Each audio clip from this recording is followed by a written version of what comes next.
आज धनबाद एक कोयला का राजधानी है। कोयला को लेके हमेशा यहाँ पे कुछ समस्याएं रहते हैं।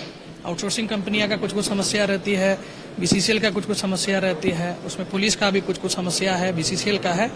ये सब का एक पहले सबके साथ एक सब स्टेक होल्डर के साथ आज एक मीटिंग यहाँ पे किया है।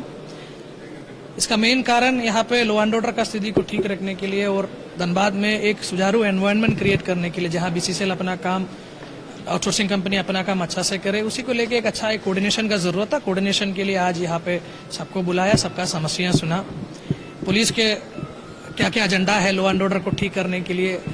हम लोगों का भी कुछ पॉइंट हम लोग बीसीसीएल और आउटसोर्सिंग वाला और सीएसएफ को हम लोग दे दिया, उन लोगों का भी समस्या सुना।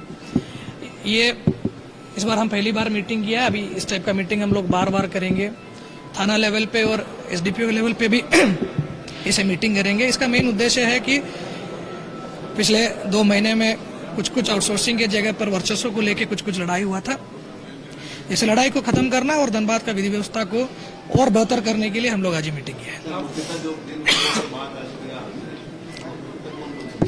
मुख्यतः बेसिकली बीसीसीएल का और आउटसोर्सिंग कंपनियां का जो भी समस्या है, उन लोगों का एरिया स्पेसिफिक 12 एरिया का जीएम और 12 एरिया में काम करने वाला आउटसोर्सिंग कंपनी लोग आया हुआ था। उन लोगों का समस्या का हम लोग नोट डाउन किया है। स्पेसिफिक इन लोगों का कुछ समस्या है, कुछ सामूहिक समस्या है। उसके बाद एक सोल्यूशन हम लोग इन लोगों के साथ मिलकर हम लोग एक रणनीति तय किया है और रणनीति के आधार पर आगे हम लोग कार्रवाई करेंगे। एक सीएसएफ का डीएजी साहब भी आया हुआ था और डीटी जो संजय कुमार है वो भी इस मीटिंग में आया हुआ था। जैसे कि मेरा प्राइम फोकस कोयला चोरी को रोकना और उसके साथ साथ धनबाद का विधि व्यवस्था है। विगत दिन में जो 2-3 घटना घटा है, इसका कारण वर्चस्व को लेकर लड़ाई है। कुछ क्रिमिनल लोगों के द्वारा काम करने के आड़ पर बीसीसीएल के बहुत सारे आउटसोर्सिंग कंपनियां में नौकरी कर रहा है या कंपनियां का लाइसेंस का काम कर रहा है, ऐसे लोगों को चिन्हित करते हुए इन लोगों के बारे में रिपोर्ट करने के लिए लोगों को निर्देश दिया है।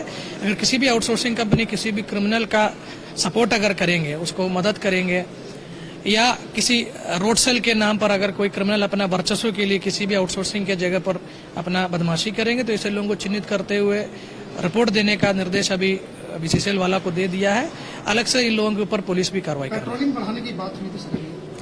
जैसे कि बीसीसीएल का कहना है कि कुछ जगह पर इन लोगों का पेट्रोलिंग बढ़ाने का जरूरत है, लेकिन पुलिस का काम पूरा धनबाद में पेट्रोलिंग करना है। बीसीसीएल का भी अगर अलग से पेट्रोलिंग करने का जरूरत है तो इन लोगों के पास सीएसएफ तो है ही है, सीएसएफ अपना पेट्रोलिंग करेंगे और उसको सपोर्ट करने के लिए, थोड़ा मदद करने के लिए हम लोगों का भी पेट्रोलिंग रहेगा। कुछ ऐसे लोगों को चिन्हित किया गया है जिनका नाम अभी हम लोग इलेक्शन के चलते और जो 2-3 घटना जो घटा है उसी के चलते ऑलमोस्ट 700-800 लोगों का लिस्ट हम लोग धनबाद का बनाया हुआ है, जो हैबिचुअल क्रिमिनल है और बहुत गंभीर क्रिमिनल केसेस में जेल में जा चुका है या नाम एफआईआर में आया है। ऐसे लोगों को हम लोग चिन्हित किया। इन लोगों के ऊपर हम लोग प्रिवेंटिव एक्शन भी कर रहे हैं और जिसके ऊपर 3 से अधिक केस है, ऐसे लोगों के ऊपर हम लोग सीसीए का भी प्रपोजल हम लोग तैयार कर रहे हैं।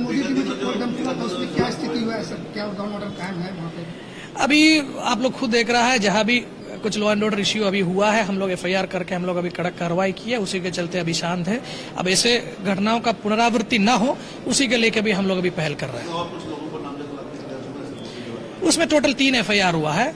उसमें दोनों जो पक्ष अपने अपने खिलाफ जो लिख करके दिया है उस पर भी एफआईआर हुआ। उसके साथ साथ जो मजिस्ट्रेट जो हमारा वहां पे साथ में था, उस मजिस्ट्रेट के बयान पर भी हम लोग एफआईआर किया है।